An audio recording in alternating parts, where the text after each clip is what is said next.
เจ้าว่าไปเจ้าจื่อว่าตุกคำนี่สบายดีนะนี่ตุกคำเราส่งตัวแทนมาเนี่ยตุกคำบอกมาตุกคำกับเพื่อนมาแล้วเพื่อนหาเพื่อนให้พ่อได้ไปเพื่อนไว้นั่งกินข้าวกันบ้างว่ามันพ่อกินบ้านไหนได้ไหนเงินดิขนาดนี้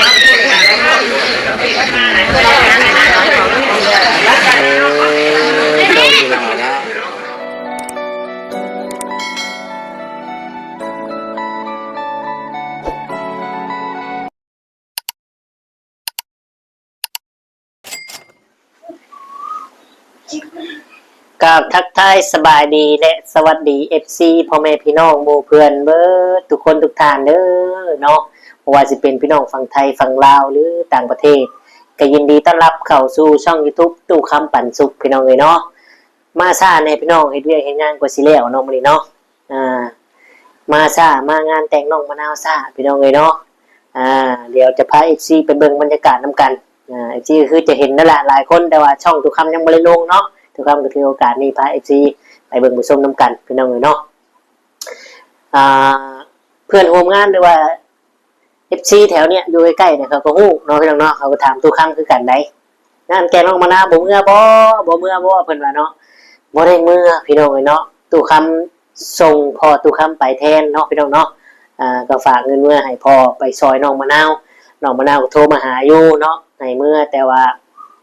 เนื่องจากความบ่สะดวกทางการเงินการทำอย่างสมรักเนาะทีมงานพิงปล่อยสมรักกับที่เขาเรียนอยู่พี่น้องไอ้เนาะเขาเรียนอยู่ไทยกันเลยเมื่อคนขังยากแน่ช่วงนี้เนาะ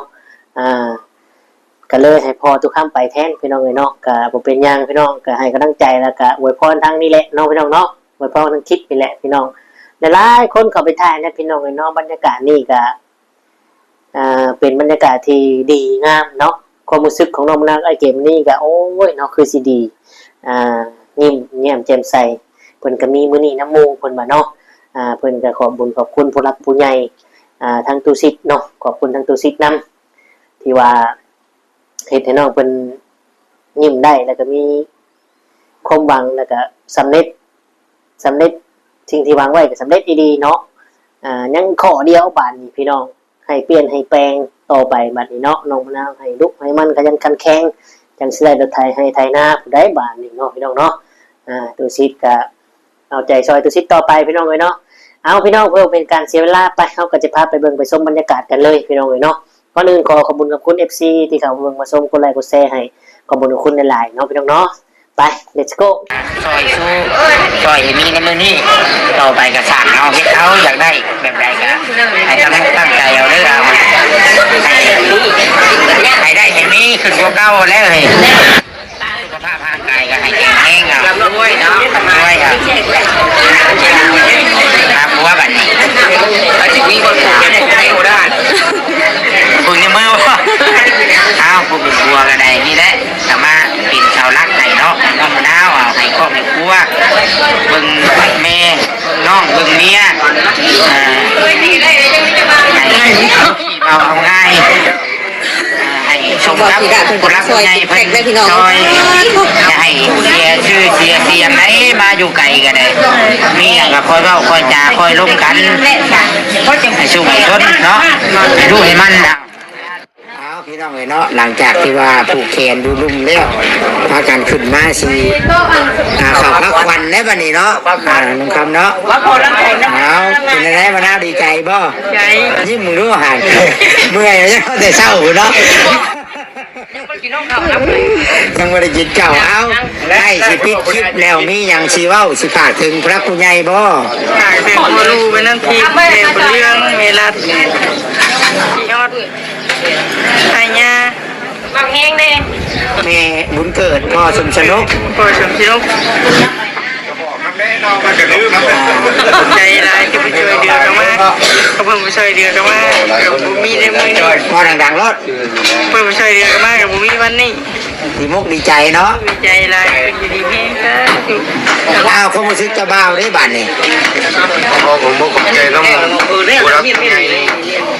ที่เพิ่นซอยเหลือลูกที่ได้มาสมหวังในมือนี้โดยก็ขอ ขอบคุณที่เป็นสภาพบุญให้ลูกได้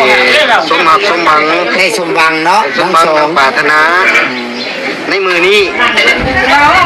ที่บ่ให้เพิ่นผิดหวังเนาะ บ่ให้เพิ่นผิดหวังแล้วก็ให้เพิ่น ร่ำรวยกว่าเก่า อายุมันคนยืนตลอดไปนะถูก ทุกเจ้าก็ให้ลูกเต็มบ้านหลานเต็มเมืองเด้อเลย เลยได้ขวดออกมา ถึงเงินมันยากเนาะ เป็นว่าคันคนบ้านญาตินะ แม่นเฮ็ดแบบว่านั่งในโต๊ะแต่คนมาผูกเอาแล้วเนาะ แม่ เอาสบายดีเนาะ เอ้ย เบิ่งขนาดเฮา บ้าเจ้า แม่นหักกันมาเบิ่งคืออ้ายเอ้ยหมู่เพื่อนเบิดสุขคนพี่น้องเนาะพ่อๆกันกันทุกสิทธิ์ปันสุขเด้อเนาะไปเดี๋ยวสิเข้าไปผูกแขนให้ทางนั้นน้องมะนาวกับกันเบาอีกพี่น้องเนาะไปผูกอยู่ทางพุ่นเลยเพราะว่าถึงเฮือนนี่ว่ามันพักกันเฮือนฮักเพิ่นว่ายันเฮือนฮักได้พี่น้อง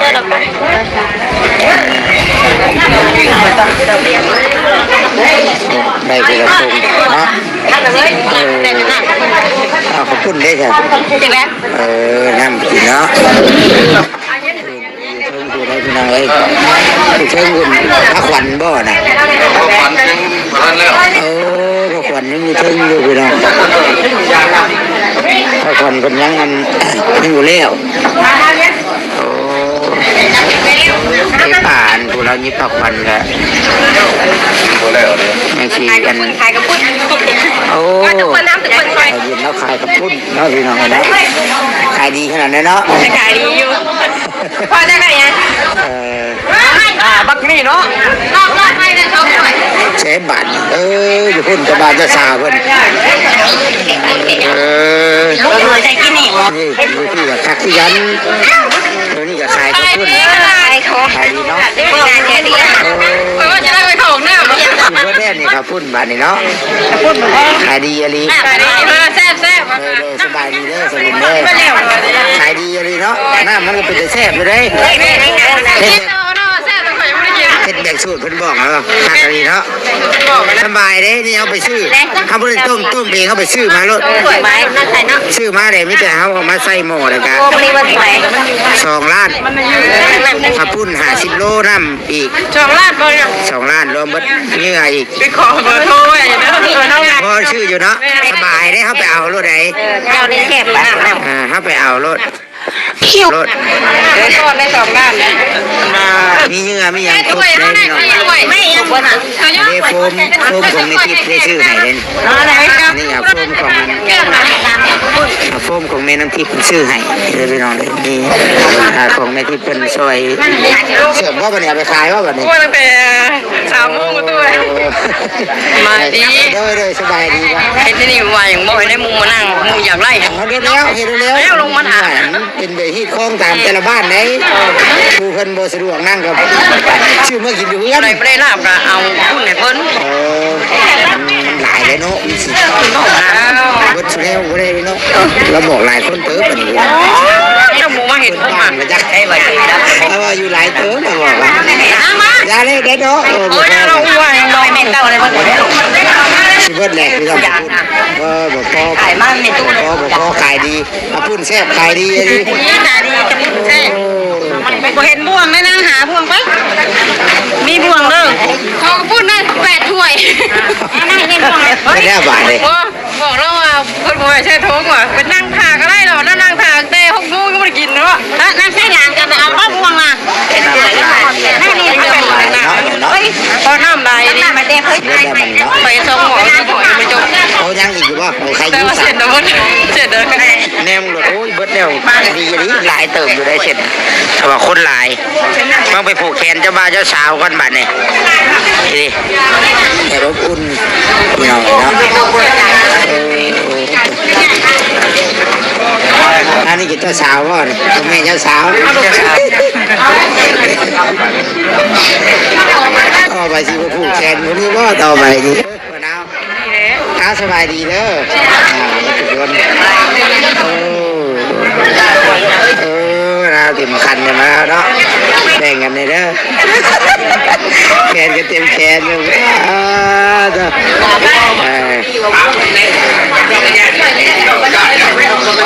ี่ที่เจ้าว่าไปเจ้าตื่นอยู่ว่าตุกคำนี่สบายดีนะนี่ตุกคำเราส่งตัวแทนบ้านเนี่ยตุกคำบอกมาที่เราดูครับผมไปมาแล้วพอดาพอดาให้พ่อได้ไปพอดาไว้นั่งกินข้าวกันบ่ว่ามันพ่อกินบ้านไหนได้ไหนเงินดิไหน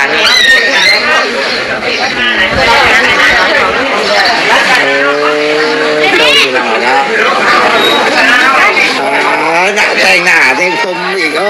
ไม่แต่งหน้าคือเนาะแก้มกระเด็นซุกกระเด็นเจ้าบ่าวคือบ่แต่งเจ้าบ่าวเนี่ยฮะ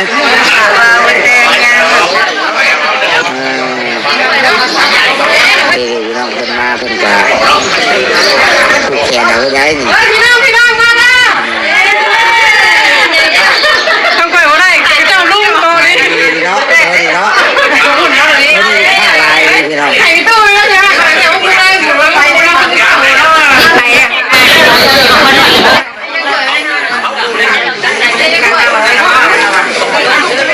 เจ้าว่าอยากให้เขาผูกแขนเจ้าอยู่บ่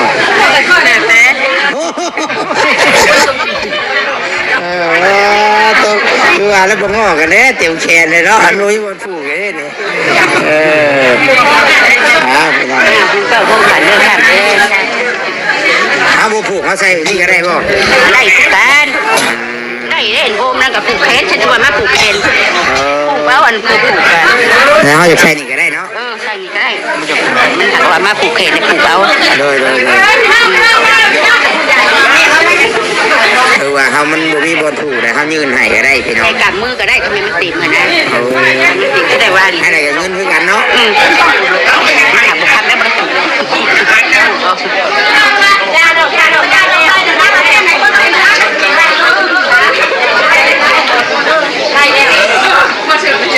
หลายตื่นได้ที่พี่น้องเลยเนาะในเกมนี่ก็จี้เป็นจี้เลยเนี่ยโอ้พูดเพื่อนเอามอนมาซอยกับมีเด้พี่น้องผูอุ้มลูกมากกับมีคุณอ่ะไม่ถึงหลับตาแค่นอกหลับแรงผมไม่ต้องเดียวโอ้มีเงินเงินนำอีกนี่นะ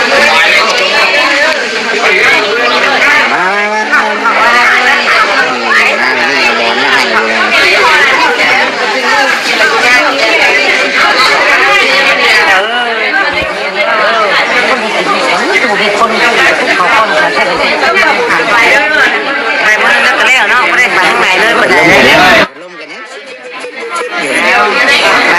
แล้วสาวกับขาวนอนเวลาหานอนอาร์ตไปเนี้ยปากกันจะสาว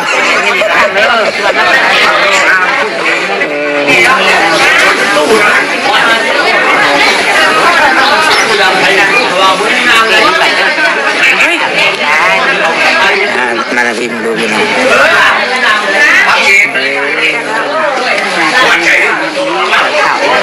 เข้าห้องใจเด้อหายมีให้ลำด้วยเจ้าติดเจ้าเกินเด้อจะมีงานในนาข้ามหรือหลังด้วยส่งมาในเงี้ยข้าวลำมันยืนเด้อขอบใจชาเลยผมเนาะสิได้จะเบาดิดีใจอยู่ใจได้แต่งงานได้พี่น้องใส่คำสินในจะสาวกันเลยใส่คำสินเนาะ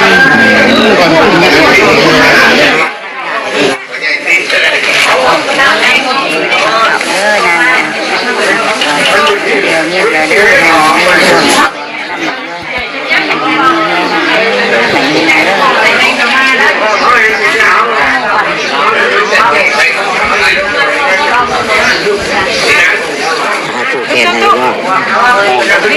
ก็เดี๋ยวมาตอกตัวเมียถึงเมื่อแล้วหน้าเบื่อไม่ผูกพี่น้องมาฮะจะว่าพี่นี่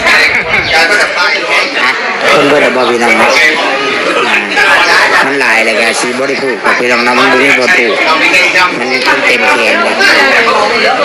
อันนี้ก็สั่นโทษเลยพี่น้อยเนาะ น้องมะนาวงามแท้อันนี้ สบายดีเด้อสบายดี งามเลยนี่หากระเห็นหัวเบิ้ลข้างแรกเลยพี่นะ แต่งหน้าอีกเนาะ งาม ส้มแดง แขนให้กัน ผู้นี้บ่แต่งหน้า แม่สร้างจำเป็นโอเคอยู่ไหนได้อยู่ไหนเปิดห้านได้อยู่ไหนนี่ สีแดงเนาะเป็นเลขจ้าเป็นเลขมะนาวเลยแกเราบริเวณภาพ มันบ่มีบอลสิผูกเลยแค่นี้เลย การเล่นกันเลยปวดเดียวมีความสุขเมียเสียตัวกับเมียคุณผัวทางเมียมีคนนอนบาดเขียนน้องมะนาวตกมา โอ้ลังมาได้พี่น้อง ทางนี้เราทำเดียวตัวเดียวเมียเดียวกันแค่กันมะนาวเด้อวันนี้มะนาวไม่ยังโอ้ยสิไปนั่งอยู่ห้องอยู่ แต่เช้ามาเช้าคุณบอล เมียแต่4 โมงขอบใจได้สาไลเด้อ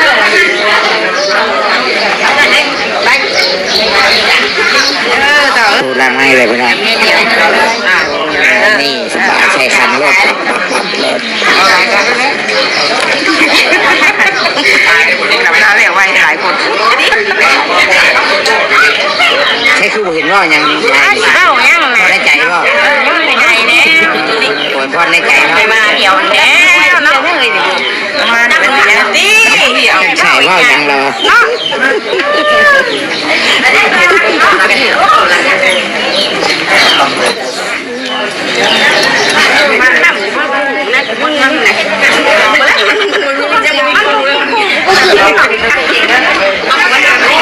รับอีกว่างนี่ไง มานะคอยล่ะ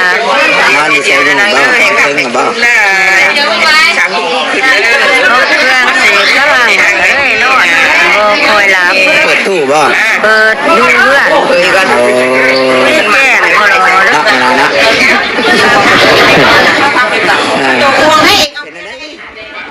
ดีใจบ่ตื่นเต้นบ่ ใจยุ่ง สิจ่ายเงินให้พี่น้อง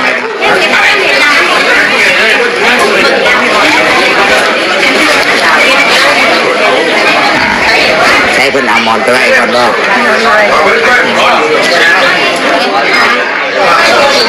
เปลี่ยนเงินมาเป็นเงิน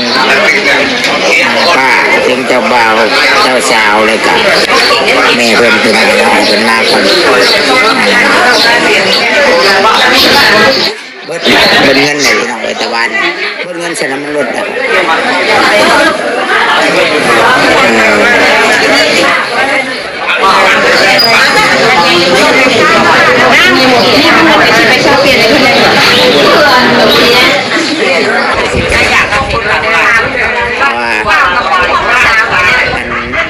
มาอยู่ขาถูกแม่บัดแม่เราไปเรียกเลย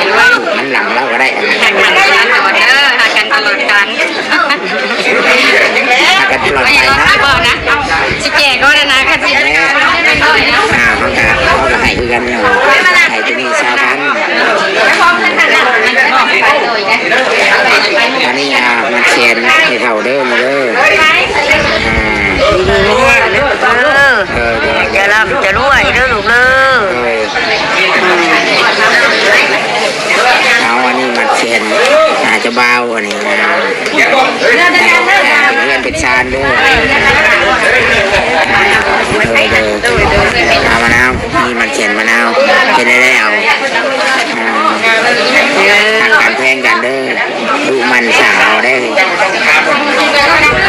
แม่เด้อกินนมโค้ไม่ใช่น้องให้ลูกนะ น้องมะนาวคือมะนาว แม่แล้วเห็นเมื่อบ้านก็เห็น เบิ่งอยู่ว่าคือเปิดให้เราเบิ่งอยู่บ่เราเบิ่งเป็นอยู่บ่คนไปบ้านน้อยมื้อนั้นเด้อบ่ มาแต่เงินใหม่นะ เต้นอยู่น้อง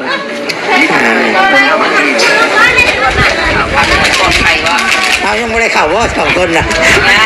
เปิดกระถางถามเจ้าอยู่เลยเด้อ ถามไปถามในน้องมะนาวคุณน้องเขาบอก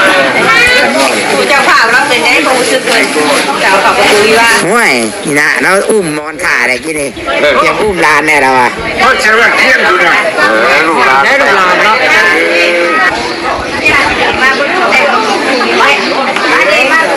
ตัวไรยังทำตัวน่ะอุ่นบ่ตัวมากับไผตัวน่ะฮะใช่แม่ตัวน่ะอ๋อเขาไปผูกแขนบ่ผูกแขนเราได้กับปุ่นไหนตัวไหน แต่ก็ยาก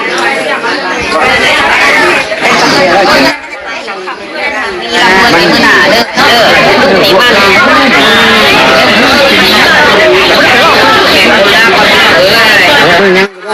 ยังสว่างแบบถามว่าพังสว่างมาช่วย เป็นได้ ดาวอ่ะให้ครอบให้ครัวเบิ่ง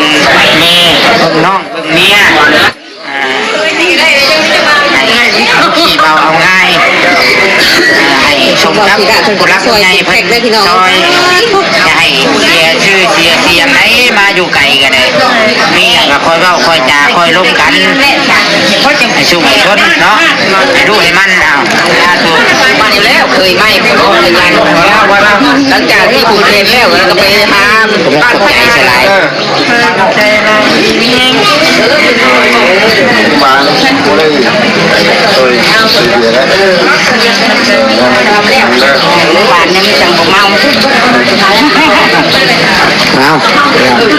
คือสิยากเป็นมาชากันมานะ สบายดี ไปสิเนาะ เปิดมา กินข้าวแล้วบ่ นั่งเลย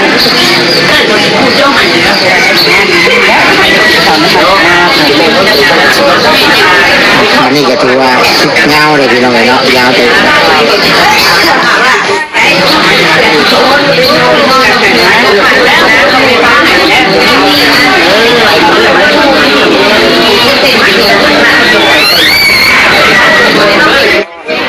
ตัดภาพมากอะอยู่กับตู่คำคือเก่าเนาะเป็นยังไงพี่น้องโอ้บรรยากาศม่วนอยู่ได้พี่น้องเลยเนาะนี่แหละงานแต่งงานดองงานธรรมศาสตร์บ้านเมืองเฮาเนาะฮีดกองประเพณีเอากะเสร็จสิ้นลงไปพี่น้องเลยเนาะน้องมะนาวกะเป็นเจ้าสาวเต็มตัวผัวก็เป็นเจ้าบ่าวเต็มตัวแล้วก็เป็นเคยบ้านโคกใหญ่อย่างทางการมีรายชื่อรายลักษณ์อักษรเป็นเคยสูตรเรียบร้อยพี่น้องเลยเนาะเฮ็ดผิดเฮ็ดหยังกับเบิ่งหน้าบ้านนี่พี่น้องเลยแต่อย่าเฮ็ดผิดได้เนาะเป็นเคยเพิ่นได้พี่น้องเอ้ยบ้านนี่เนาะเอากะประมาณนี้คลิปนี้ก็ได้ขอตัวจบอำลาพระจากพ่อแม่พี่น้องไปเนาะขอขอบคุณกับคุณ FC ที่เข้ามาเบิ่งมาชมกดไลค์กดแชร์ให้และกดติดตามขอบคุณกับคุณหลายๆเด้อพี่น้องเอ้ยเนาะเอาสำหรับคลิปนี้ก็คือสิได้กล่าวคำว่าสบายดีและสวัสดีครับ